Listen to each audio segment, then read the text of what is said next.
Bien-aimé dans le Seigneur Jésus, je veux partager avec vous ce que le Seigneur a mis dans mon cœur. Dans Romains chapitre 8, le verset 1 et le verset 2. La Bible dit que il n'y a donc maintenant aucune condamnation pour ceux qui sont en Christ Jésus, qui marchent non selon la chair, mais selon l'esprit. En effet, la loi de l'esprit de vie en Christ Jésus m'a libéré de la loi du péché et de la mort. Ok, dans beaucoup de versions bibliques, le verset 1 du chapitre 8, la deuxième partie de ce verset a été enlevée. C'est-à-dire que qui marche non selon la chair, mais selon l'esprit. Cette partie a vraiment été enlevée dans beaucoup de versions bibliques. Alors que c'est une partie qui est vraiment fondamentale, qui est vraiment importante. Parce que la Bible dit, il n'y a donc maintenant aucune condamnation pour ceux qui sont en Jésus-Christ, qui marchent non selon la chair, mais selon l'esprit. Ça veut dire que si je suis en Jésus-Christ et je marche selon la chair, je suis condamné. Mais si je suis en Jésus-Christ et je marche selon l'esprit, alors là, je ne suis pas condamné. Ceux qui disent qu'une fois que tu es sauvé pour toujours, tu ne peux pas perdre ton salut, c'est un mensonge qui vient directement du diable. Parce que pour être rassuré que nous sommes toujours dans le salut, que nous sommes toujours en Jésus-Christ, c'est quand nous marchons non selon la chair, mais selon l'esprit. Alors là, il faudrait que je sois toujours rassuré, que je marche vraiment selon l'esprit. Et le verset 2 dit, en effet, la loi de l'esprit de vie en Christ Jésus m'a libéré de la loi du péché et de la mort. C'est-à-dire quoi? C'est-à-dire que Jésus est venu avec la loi de l'esprit. Et cette loi, qui est esprit et vie, a un but principal, c'est-à-dire un but précis, c'est de nous délivrer du péché, de nous libérer de la mort, parce que le péché amène à la mort. Or, Paul ici a dit, il nous fait croire ici, dans Romains chapitre 7, à partir du verset 7, il veut nous démontrer effectivement que la loi de l'Ancien Testament, la loi ne libère pas du péché. Mais la loi de Jésus-Christ, c'est-à-dire la loi de l'esprit de vie en Jésus-Christ, nous délivre de la loi du péché. Alors, Romains chapitre 7, à partir du verset 7 dit ceci. Que dirons-nous donc? La loi est-elle péché? Certes non, mais je n'ai connu le péché que par la loi.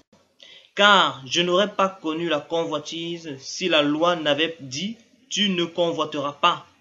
Et le péché, profitant de l'occasion, produisit en moi par le commandement toutes sortes de convoitises. Car sans loi, le péché est mort. Pour moi, autrefois, sans loi, je vivais. Mais quand le commandement est venu, le péché a pris vie. Et moi, je mourus. Ainsi, le commandement qui mène à la vie se trouva pour moi mené à la mort. Alors, l'apôtre Paul veut nous faire comprendre ceci, c'est que la loi que le Seigneur nous a donnée, la loi de Moïse, toute la loi, et les commandements de Dieu sont là pour nous démontrer que l'homme est incapable de plaire à Dieu. Donc les commandements de Dieu, c'est pour démontrer à l'homme que toi, tu ne pourras jamais arriver à me faire plaisir par tes propres efforts. C'est ça les commandements de Dieu, c'est ça la loi. Donc la loi te fait comprendre, la loi est comme un miroir. La loi, c'est quelque chose qui te fait voir ta nudité. C'est ça qui te fait te rendre compte que tu es condamnable, que tu es misérable, que tu as besoin d'un sauveur, que tu as besoin d'une grâce particulière pour pouvoir sortir de ta vie d'abomination. Et quand la loi de l'Esprit de Christ, le Saint-Esprit vient, son but principal c'est quoi? C'est de convaincre le monde de péché, de justice et de jugement. Que le monde se rende compte qu'il est misérable et qu'il a besoin d'un sauveur. C'est pour cela que Jésus-Christ dit, si quelqu'un veut venir à moi, qu'il renonce à lui-même, qu'il se charge de sa croix et qu'il me suive. on a besoin de renoncer à soi-même, arriver devant, s'agenouiller devant la croix de Christ et crier, Seigneur, je renonce à ma sagesse humaine, je renonce à mon intelligence, je renonce à mes raisonnements que j'ai dans ma tête et je renonce à mes désirs charnels, je me soumets à toi et je te demande, Dieu, transforme-moi à ton image, donne-moi la forme qui te plaît. C'est pour cela que la loi de l'esprit de vie en Jésus-Christ nous libère de la loi du péché. Parce que Christ n'est pas venu pour nous demander de vivre dans le libertinage. Au contraire, Jésus-Christ est venu nous démontrer, il est venu élever le niveau pour dire que on vous avait dit que tu ne convoiteras pas, mais tu ne commettras pas d'adultère. Mais moi, je te dis que si tu convoites seulement une femme, tu as déjà commis l'adultère avec elle dans ton cœur. Il est venu élever le niveau. Et Jésus-Christ a dit quelque chose de très important. Il a dit, si votre justice ne dépasse pas celle du scribe et du pharisien, vous ne pouvez pas entrer dans le royaume de Dieu. Ça veut dire quoi? Ça ne veut pas dire que je vais essayer de faire tous mes efforts possibles pour que ma justice dépasse celle du scribe ou du pharisien, ou bien que ma justice dépasse celle du musulman ou du bouddhiste. Non.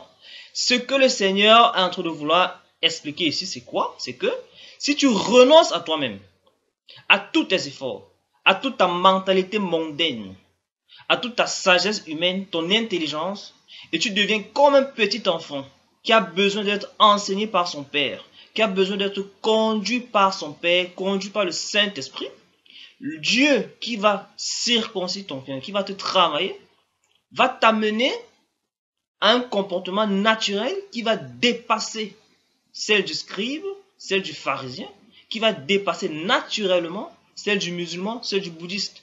Parce que c'est Dieu qui va te transformer à son image. C'est ça le message de la parole de Dieu. Quand la loi de l'esprit, les paroles de Jésus-Christ sont esprit et vie. Il nous amène à une attitude d'être esclave de la justice. Paul a dit ici à Romains chapitre 6, que dirons-nous donc? Demeurerions-nous dans le péché afin que la grâce abonde? Non. Verset 6, nous savons que notre vieille nature a été crucifiée avec lui afin que ce corps de péché soit réduit à l'impuissance et que nous ne soyons plus esclaves du péché. Dont le but de la mort, la croix de Jésus-Christ, c'est pour nous amener à rendre ce corps de péché à l'impuissance, qu'il soit impuissant. Et de manière à ce que nous ne soyons plus esclaves du péché, mais au contraire, que nous devenons esclaves de la justice. Car au verset 14, il dit, le péché ne dominera pas sur vous, car vous n'êtes pas sous la loi, mais sous la grâce. Donc la grâce nous délivre de la domination du péché. La grâce de Jésus-Christ nous amène à être séparés du péché, à être délivrés. Ce n'est pas la grâce comme elle est prêchée dans notre époque, où il y a l'hyper-grâce, où tu restes toujours dans tes péchés là, plus ou moins, tu sais que la grâce de Dieu, de toutes les façons, il y a le sang de Jésus-Christ. Non.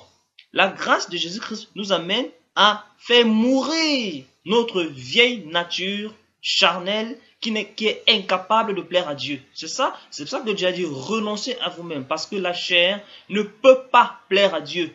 On a donc besoin d'être conduit par l'esprit pour se rassurer qu'on plaît à Dieu. C'est pour cela qu'ici, on n'est plus condamné quand nous marchons non selon la chair, mais selon l'esprit.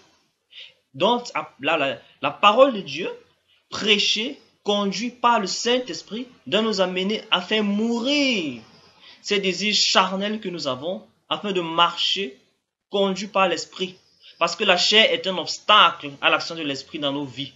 Donc, si je vis ma vie chrétienne, et je ne suis pas conduit par l'Esprit, si je me rends compte que tous les jours de ma vie, je ne suis pas transformé davantage à l'image de Jésus-Christ, ça veut dire que je ne suis pas conduit par l'Esprit. Et il y a un problème, je dois me faire des questions. Alors, ici justement, ce que je voulais ajouter, c'est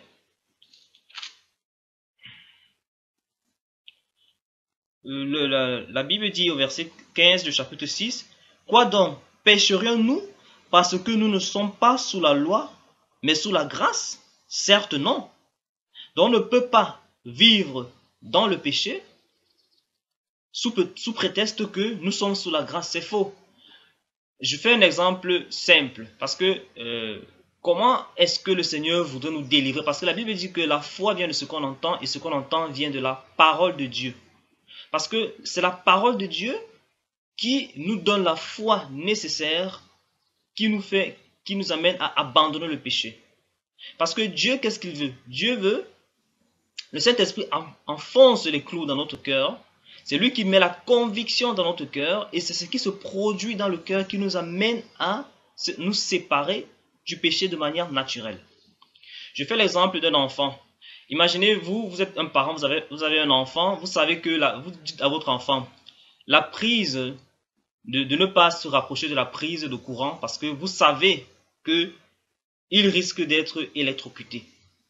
L'enfant ne comprend pas. Okay. Il est un enfant, il peut voir ça comme une loi. Si tu donnes ce commandement à l'enfant, ne va pas là-bas. Lui, l'enfant, curieux, va se dire, pourquoi est-ce que papa me demande de ne pas aller là-bas? Et parfois, il va essayer de tomber dans le péché, dans la désobéissance, parce qu'il n'arrive pas à comprendre le pourquoi de l'interdiction. Mais au contraire, quand l'Esprit vient enseigner, quand tu reçois la parole de Dieu conduite par le Saint-Esprit, le Seigneur t'amène dans un état où tu commences à avoir l'esprit éveillé, à comprendre, à regarder les choses de manière spirituelle.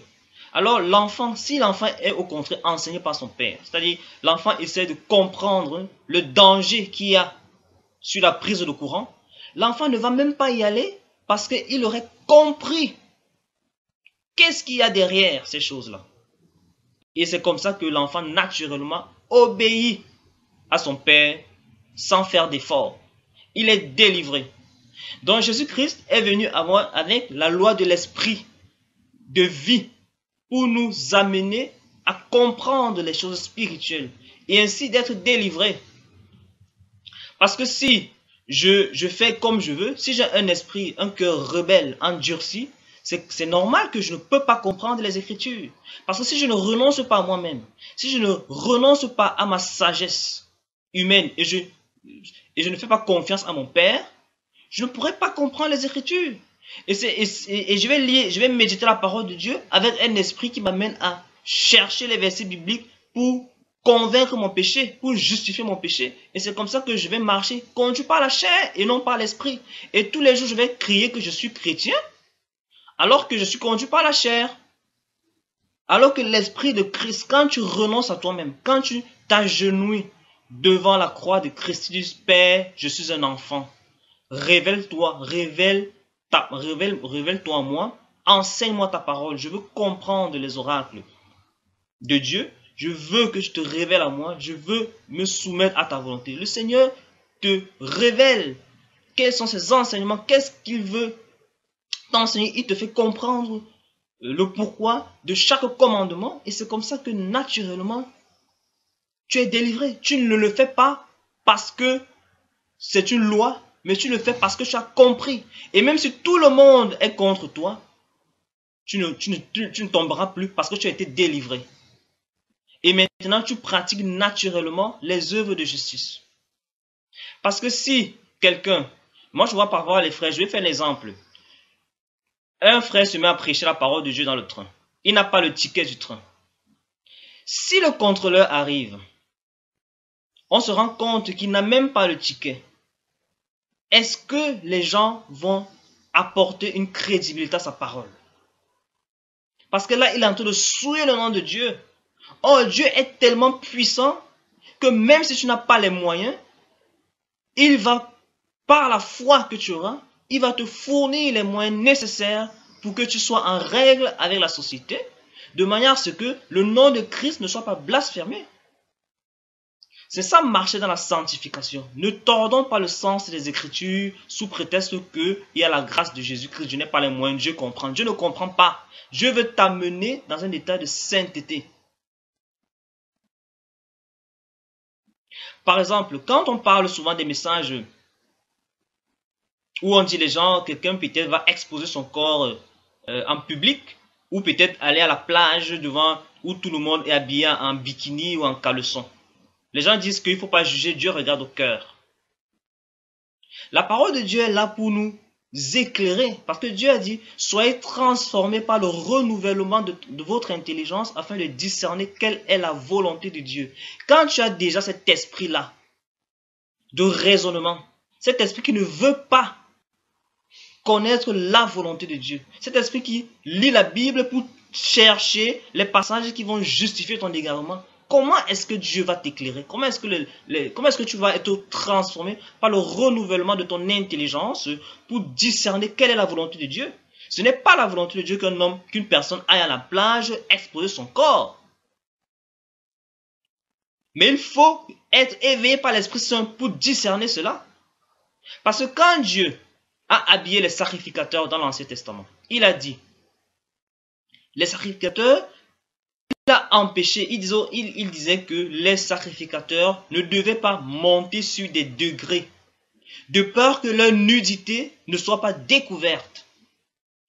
Malgré le fait qu'ils avaient des caleçons qui arrivaient jusqu'aux genoux, et aussi de longues robes qui arrivaient jusqu'au sol. Malgré tout cela, Dieu ne voulait pas qu'on se rende compte de la moindre nudité des sacrificateurs. Aujourd'hui, nous sommes des sacrificateurs dans la nouvelle alliance. Comment se fait-il que je peux aller exposer mon corps à la plage? Je dis que Dieu regarde sur mon cœur. Et je me mets à raisonner. C'est la même chose avec l'habillement d'aujourd'hui de beaucoup de sœurs en Christ. Quand on parle, on dit que non, nous ne sommes pas sous la loi, nous sommes sous la grâce. La grâce de Jésus-Christ t'amène à comprendre que tu dois te couvrir.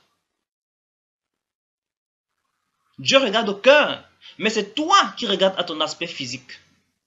Dieu regarde au cœur, c'est vrai. Dieu, lui, regarde ton cœur et il voit ton cœur. Il veut que dans ton cœur, il y ait de la piété. Et ce qui va se produire dans ton cœur, parce que tu as reçu la parole de Dieu avec un cœur ouvert, que tu seras pieuse, que tu auras de la pudeur dans ton cœur, ce qui va se produire dans ton cœur va se manifester extérieurement de manière naturelle. Dieu ne veut pas que tu passes ton temps à te peinturer le visage pour attirer l'attention des regards sur toi. C'est toi qui regardes ton aspect physique. C'est toi qui veux te transformer. C'est toi qui n'accepte pas cet aspect physique-là. Oh, Dieu, lui, il a vu que tu étais beau, que tu étais belle, comme il t'a créé. C'est pour cela que lui, il veut que ton cœur soit comme lui pense, comme lui veut. Il veut que ton cœur ne soit pas attiré par ce qui frappe à l'œil. Lui, il regarde au cœur. C'est toi qui as eu le complexe de regarder à ton aspect physique. C'est toi qui regarde que ton aspect physique n'est pas conforme à la société. Revenons à l'évangile conforme à la piété. Donc, la Bible dit que il n'y a plus aucune condamnation à ceux qui sont en Jésus-Christ, qui marchent non selon la chair, mais selon l'esprit. Et l'esprit nous délivre. Parce que le fait que tu es une femme, tu ne peux pas sortir de ta maison. Si tu n'es pas maquillée, tu ne peux pas le faire. Tu es dans une prison. Et ton cœur n'est même pas en paix. Jésus-Christ vient te délivrer de cela. Il veut t'amener à marcher en acceptant la nature que Dieu t'a donnée. C'est ça la grâce de Jésus-Christ. Il veut nous délivrer. Voilà pourquoi quand on vient à Christ, on doit renoncer à soi-même. En renonçant à nous-mêmes, en faisant mourir nos désirs charnels, l'Esprit Saint peut facilement se mouvoir, peut facilement nous enseigner sa parole, peut facilement nous instruire. Et c'est comme ça qu'on va toujours de gloire en gloire, de sainteté en sainteté. Dieu veut nous faire participer à sa sainteté. Et Jésus-Christ est l'exemple vivant pour nous faire comprendre, c'était pour nous faire comprendre que c'est possible de vivre dans ce siècle dans la sainteté. C'est possible. Tout est par la foi. Et ce n'est pas dit que c'est quand tu seras parfait que tu vas entrer au ciel. Non. C'est quand tu marches par l'esprit sur le chemin de la sanctification, sur le chemin de la croissance spirituelle, de la maturité spirituelle. C'est ça qui te convainc que tu es toujours avec le Seigneur. Mais quand tu commences à raisonner, ça veut dire que là, tu ne renonces pas à toi-même, tu ne crucifies pas ta chair. Non. Laisse-toi conduire par l'Esprit. Laisse-toi conduire, laisse-toi éduquer par le Saint-Esprit. C'est le Saint-Esprit qui doit nous discipliner. C'est lui qui doit nous enseigner comment s'habiller, comment parler, comment nous comporter en société. C'est le Saint-Esprit. Notre chair n'a aucun droit, elle est incapable de plaire à Dieu. Laissons l'Esprit Saint nous faire participer à la sainteté de Jésus-Christ. Ça, c'est le message que je voulais présenter ce matin. Soyez bénis et que le Saint-Esprit continue à être notre enseignant. Amen.